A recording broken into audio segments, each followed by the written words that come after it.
Hello and welcome to this video on tradable pollution permits. So in this video we're going to look at what a tradable pollution permit scheme involves and how this goes about correcting market failure.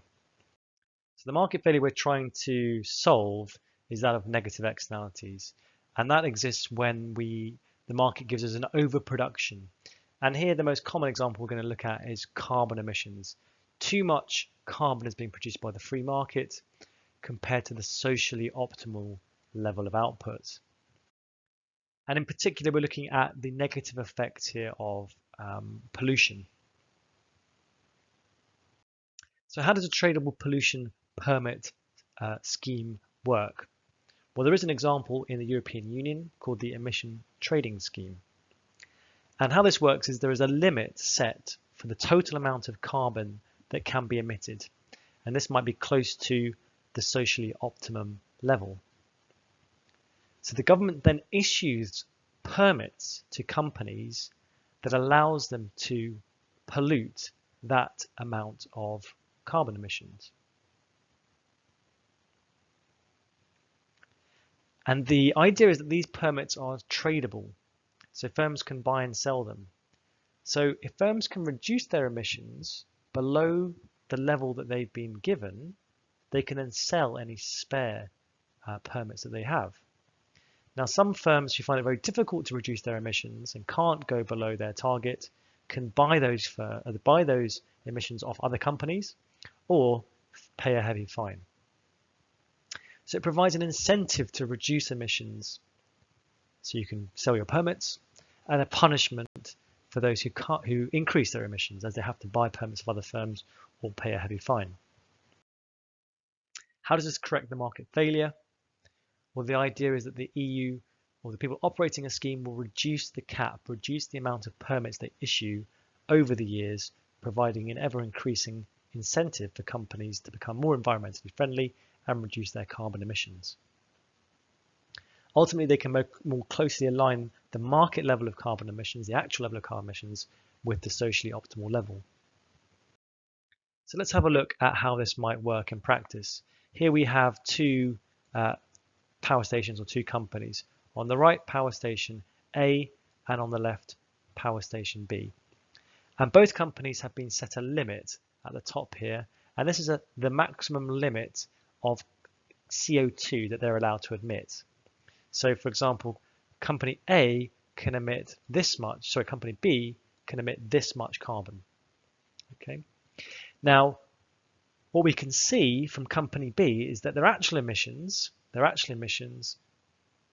here is below their limit, and they've been given certificates allowing them to pollute up to their limit. So what they have here is they have some spare permits. They have some spare permits here indicated by the green area. Let's go now and look at company A. Now company A are allowed to pollute up to this limit here. They've been given permits for that.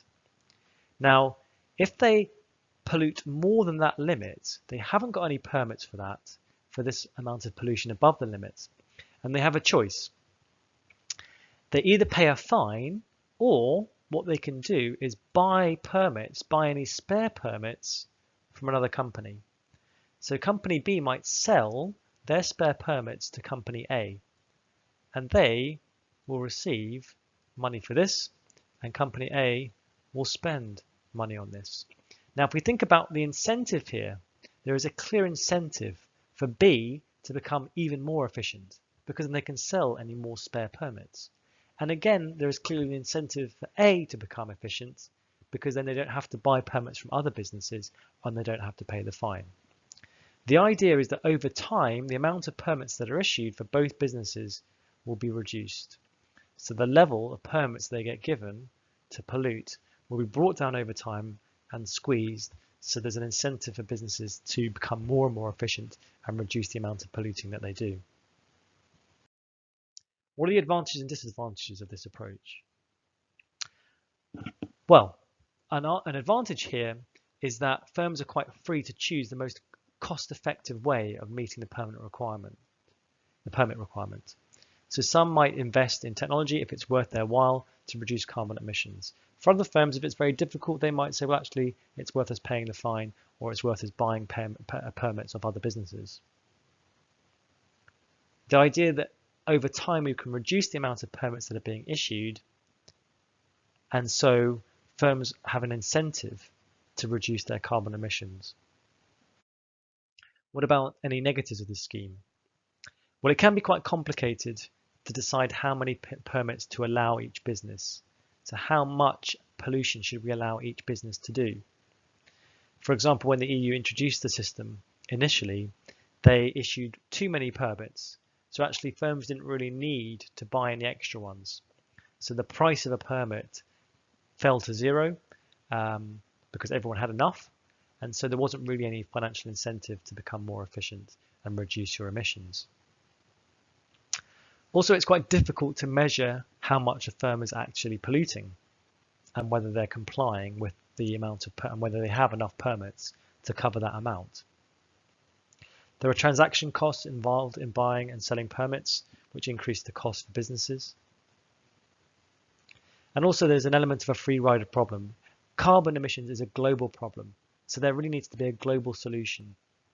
If carbon trading is introduced in one country but not others, it may just cause the firms to relocate to those other countries where they don't require pollution permits to operate. A carbon tax might be a more simple, transparent, and easier way of charging firms that pollute. So in this video, we've looked at what a tradable pollution permit scheme is, and we've looked at how this approach corrects market failure. That's it. Thanks very much for listening.